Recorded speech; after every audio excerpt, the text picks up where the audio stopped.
Доброго здоровья. Ну, во-первых, разрешите вас поздравить с праздником, ну и вручить командиру от нас книжки, ну все, естественно, с авторскими подписями. Вот. Спасибо.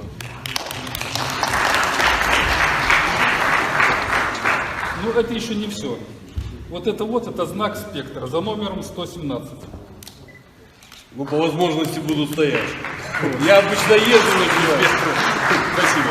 Это те люди, которые вышли, чтобы поддержать вас. Разрешите я поблагодарить вас за столь содержательную и эмоциональную беседу. От себя вас заверю, что наша бригада выполнит все задачи по сохранению спокойствия в нашей стране. Спасибо. Ну и на память о посещении о нашей части, книга о нашей части с вымпелом, ну и, естественно, нашим гостям тоже. Спасибо. Спасибо большое, спасибо, класс. Делать то, что вы делаете. Спасибо. Ну и будет маленькая просьба, и, может быть, мы обратимся, что-то. Значит, ну я надеюсь, что мы встречаемся не крайний раз, не последний, еще будем. Давайте свяжем немножко этот праздник с тем, что происходит сегодня. Что произошло у нас 9 августа? Произошла классическая цветная революция, которая делается по методу клещи. То есть давление сверху, давление снизу. Первое, что необходимо сделать для такой цветной революции, это провести своих людей во власть. Чем выше, тем лучше. Самое главное, провести их куда-то в силовые структуры, Совет Безопасности. Ну, для нас, конкретно для нашей страны. Это принцип цветной революции. И они должны создать условия для недовольства народа. Когда возникает недовольство народа, тогда эти люди должны предпринимать какие-то действия, которые еще больше будут усиливать это недовольство. Это уже называется качели. И вот таким образом страна раскачивается. Как это было реализовано у нас? Ну, я думаю, все видели, какая чехарда власть у нас происходила в этот момент. Где-то примерно за полгода до начала цветной революции к нам были заброшены заранее подготовленные люди. Немного, может быть, там пару тысяч человек. Вот. Но они здесь осели, они здесь завели знакомства. Каждый должен был вывести на улицы порядка хотя бы 10-20 человек. Вот. Им давали деньги. Ну и, соответственно, они ждали команду, ждали момента выборов. Вот. Потом, значит, коронавирус. Всех студентов и прочих белорусов, которые были в Европе, их опять же выгнали к нам и подключили к этой же сети. Причем не только белорусы, там к нам ехали все. И украинцы, и грузины, как потом выяснилось, даже сербы здесь начинали устраивать эту цветную революцию. Ну а для понимания ситуации, когда-то всю Витебскую область поставил на уши один единственный маньяк, которого очень долго не могли поймать, и область была в ужасе. Это был один ненормальный человек. Когда несколько тысяч людей забрасывают государство с деньгами, с четкими целями, задачами, с дисциплиной, они устраивают в стране бардак. И под этот бардак власть должна меняться. Что их подвело? Их подвело то, что все-таки у нас система построена по принципу. Значит, солдат, офицер, он служит в первую очередь народу, стране. Он служит не чиновнику, там даже не президенту, он служит народу. Вот и все. Поэтому никакой чиновник не мог открыто заявить: мы бросаем страну, вот мы пойдем под поляков. Нельзя. Не поймут. И не поняли. Вот именно поэтому цветная революция провалилась.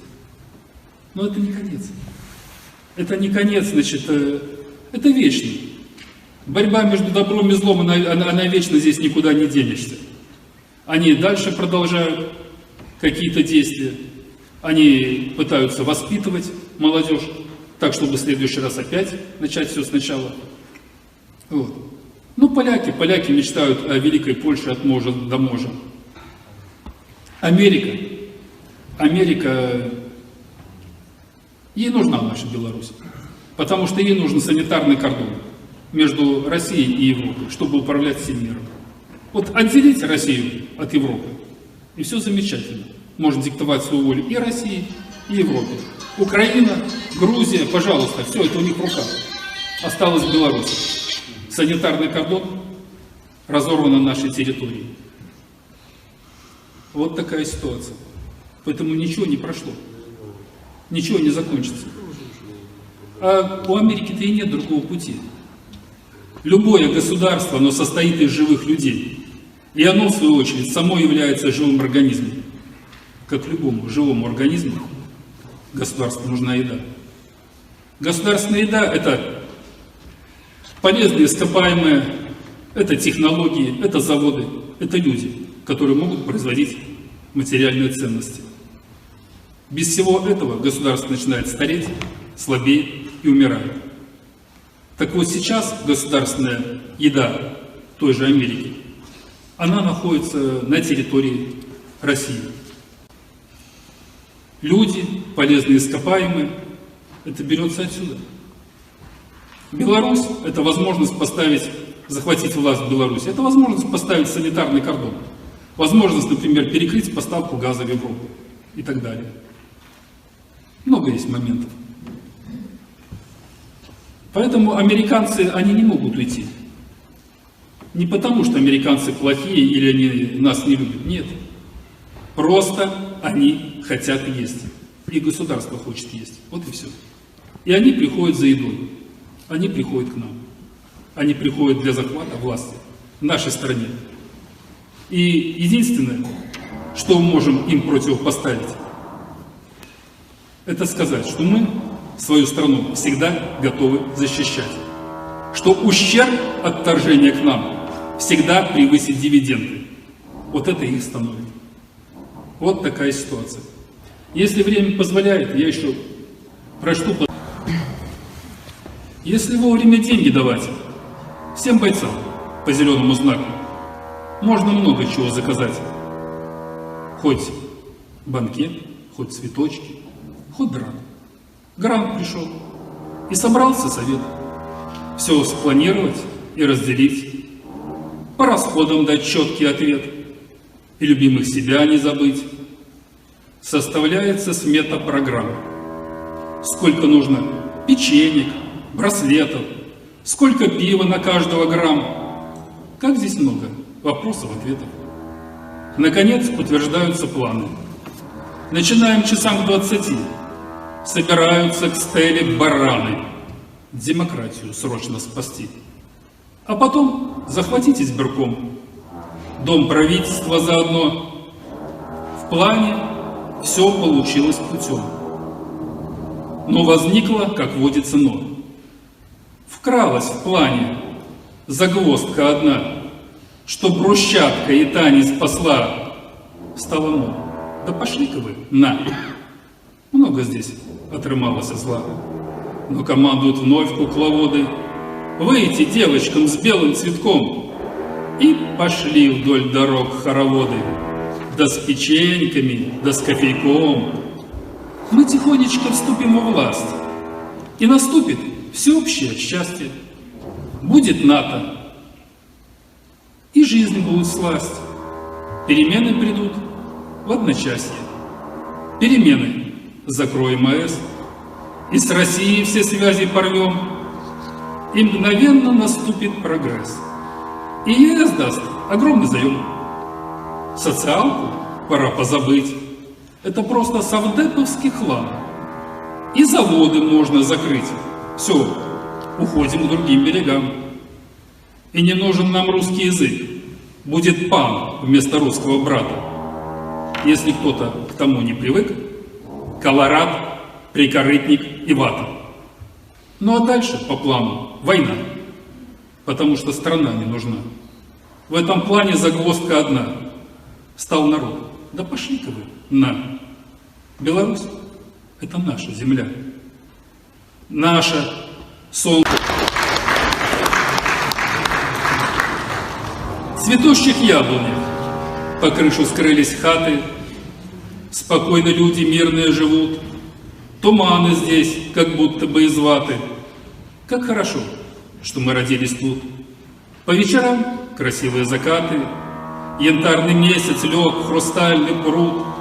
За что же чужеземные магнаты тебя, моя земля, на части рвут? Под дубинки бросают детей, бьют машинами в спину ОМОН, сводкой выпуски новостей до разрывы гранат, как гром. Им так хочется крови и слез, им так надо разжечь войну, в нашем тихом краю берез растоптать хотят тишину. Им так хочется гари от шин, тянут руки на наши поля, глушат нас клаксоны машин. Только вот, это наша земля. Нам подсунули перемен, стоп-заводы, закрыть АЭС, и за это, за все взамен нам готовят кровавый замес. Но пока колосятся поля, на земле, что впитала кровь, Беларусь – это наша земля. Беларусь – это наша любовь. Что со временем? Сергей Николаевич, Давайте еще одну. Сергей Еще Николаевич, одну. нам же пора уже. У нас уже Как план. часто в жизни, ошибаясь, мы что имеем, не храним. Наживку заглотить пытаясь, от счастья своего бежим. Мы привыкли, что в кране вода, мы привыкли в розетке ток. Медицина бесплатная, да, и под ниточку гладь дорог. Обустроен у нас уют. Мы привыкли за все года, все продумают и подадут. Это будет само и всегда. Думать – это напрасный труд. За нас думает интернет. Нынче многие так живут. Вот кровавый пришел рассвет. Нам подсунули сладкий яд. Брось страну и скорее уходи. Брось, чем раньше ты был богат, и все будет волшебно. Жди! Не гляди, что пролилась кровь, это мелочи, не беда. Крики ярости – это любовь. И забудьте про холода. Сколько стран уже в мире майданами скошено, сколько жатвы собрал беспощадный Майдан.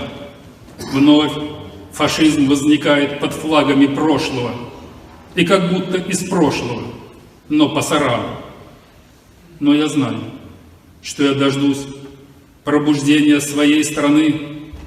Просыпаемся, Беларусь, не допустим гражданской войны, не дадим себя обмануть, отсидеться не можем мы в ответе, и в этом суть.